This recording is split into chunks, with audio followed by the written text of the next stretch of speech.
Hi, my name is Andrew, and this is actually a follow-up to my earlier video on combat basics in D&D.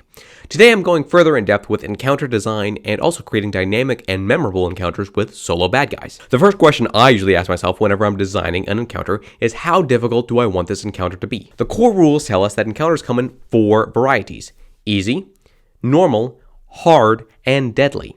The core rules also assume that you will use at least 6 medium encounters in a drawn-out resource management style game. Each encounter is not a challenge in and of itself, but merely a slow tax on hit points and spell slots. Now you could just try to run 3 or 4 hard encounters in a sort of kludge, but still the fundamental issue is with the design assumptions. Do you always run a dungeon crawl where progress is measured by the number of rooms you've cleared? I don't run that kind of game, and I suspect many other people don't either. Instead, I'd argue that there should be 3 kinds of encounters. Easy, where there isn't any real risk to the characters, and the difficulty is almost always a secondary factor. Can we silence the orc sentries before they alert the camp? Challenging encounters, where if the players make several tactical errors, roll poorly, then death may be on the line. And epic encounters, where the players will need both wit and luck if they hope to survive and emerge victorious. Epic encounters will often be boss fights, or any other kind of encounter where you expect the party to go nova, and you still want there to be tension. Now those sorts of encounters might sound great, but how do you actually make them? The core rules are a bit lacking in this department, but there are several different approaches that you can use.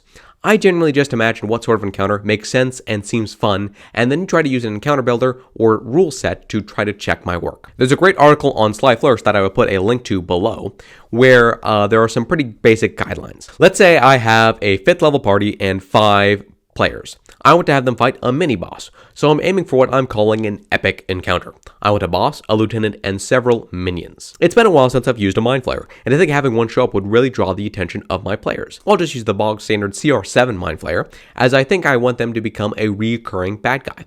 For the lieutenant, I think I want to have an intellect devourer piloting around a humanoid.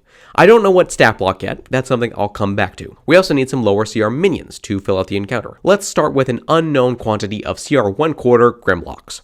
According to that Sly Flourish article, our cap for this encounter is half of the sum of the party's level. 5 times 5 is 25. Divided by 2 is 12.5. So 12 minus 7 for our Mind Flayer is 5. So let's say we want our Intellect Devourer to be around CR 3, which leaves us 2.5 CR to use for our Grimlocks. Now I don't really want to use 10 Grimlocks, so I think I'll just buff them to CR 1/2 and use 5 of them to round out the encounter.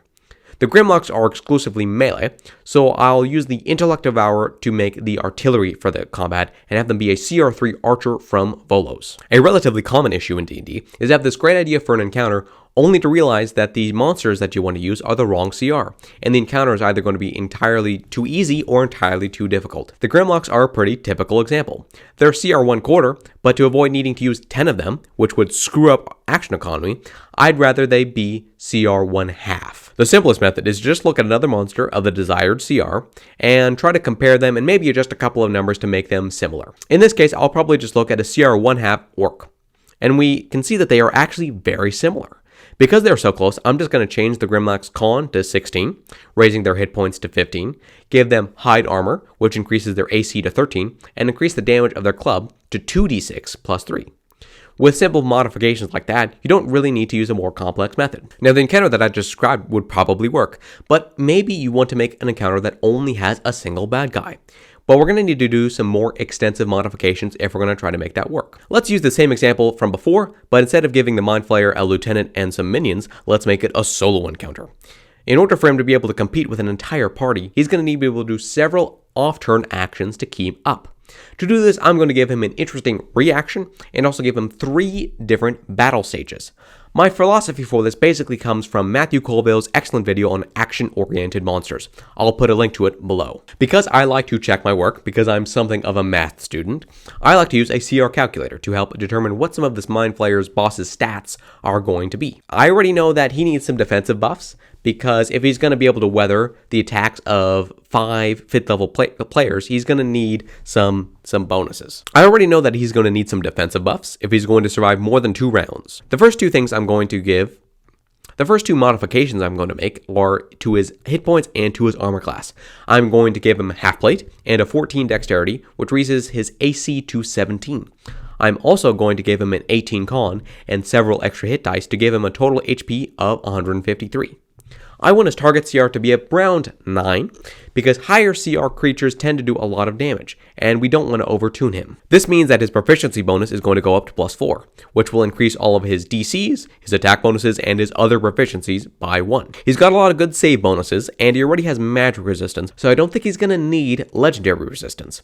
Although that's something I may change when I'm running him. If he happens to fail a save, that would basically shut the entire encounter down. Now he definitely needs multi-attack and also a ranged attack. Let's call it Psionic Shove, with a range of 60 feet. The same attack and damage roll as the tentacle, but instead of grappling and potentially stunning, it now automatically moves them 10 feet away. His multi-attack will be 2 tentacles or psionic shoves, and because we still want him to be using his AoE, we'll say he can replace one attack with a Mind Blast. For his reaction, let's give him a defensive buff, because I'm definitely worried he's going to get swamped. Let's call it Mind Switch. And the way it works is that when an enemy hits him, he forces the target to make a wisdom save. If they fail, they take 2d10 psychic damage, and they instead turn that attack against a target of the Mind Flayer's choice. Now, legendary actions are a pretty good tool for allowing a single bad guy to keep up with an entire party, but personally, I really like the design of villain actions from Fleet Mortals much better. But another cool idea is to instead have the battle broken up into stages. Tons of video games give their bosses multiple battle stages. Why not D&D? Once the bad guy is reduced to a certain hit point threshold, then they get powered up and the fight fundamentally changes. Now, I like the idea that this Mind Flayer is going to have 3 stages to his boss fight. At first, he's in normal Mind Flayer mode, mind blasting and tentacling, but immediately, once he's reduced to 100 hit points, he enters Enraged mode. He automatically recharges and uses his Mind Blast. I'd be sure to add a fun description. The Mind Flayer thoughts enter yours, and he speaks. How dare such unevolved creatures try to attack me? Once our boss is reduced to 50 hit points, he enters his final stage, Tentacle Monster mode. All its limbs change into tentacles, and he becomes large-sized, more akin to his cephalopod origins. His tentacles now have a reach of 15 feet. He can make 4 attacks with them on a round, and he immediately does so. Now, the only issue I foresee with the changes that we made so far is that because our Mind Flayer is making a lot more attacks in a round, and he's using his Mind Blast more often, the fact that all of his abilities have a chance to stun, it means that you're going to be robbing a lot of players of their turns. And that's not very fun for your players. So at this point, we have a couple of options to reduce the stun. We could remove the stun from one of his abilities entirely. We could change it to a daze, or we could make it so that if you fail, you are dazed, but if you fail by 5 or more, you are stunned. I think I'm in favor of that last option the most, because it still is a debuff, but not a crippling one. Now, dazed as a condition is actually from 4th edition, and they're actually reintroducing it in 1D&D, and it means that you can either take an action or move on your turn, not both, and you can't react or take a bonus action. I like save ends at end of turn abilities, but just to simplify things, let's make Mind Blast just last 1 round as well. Now, I think it's a bit of a mistake to try to plan out exactly what you think is going to occur in a battle, because if you do, you will regularly find that your players surprise you. So I don't know exactly how this battle with the Mind Flayer boss is going to go. It may turn out that he stuns multiple characters on the first round, and he just dominates the battle, at which point I would probably have him run away, lick his wounds, and have him come up again and become a recurring villain. It also might turn out that the party overwhelms him and does over 100 points of damage in 1 round against him.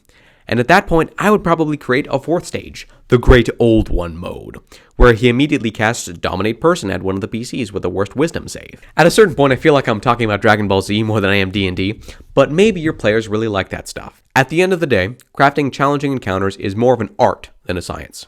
So if you have to make adjustments mid-battle, do so. Whether you're facing a legion of enemies, a bad guy with their lieutenants, or a solo villain, the goal is to keep your players on the edge of their seats and maintain tension. Feel free to share your thoughts on any favorite encounters you have seen or used in the comments below. All of that said, thank you guys for watching. Peace out. Alcohol makes it difficult to talk and enunciate very clearly. A mistake was made in the choosing of my drink. But it's so delicious, I don't care.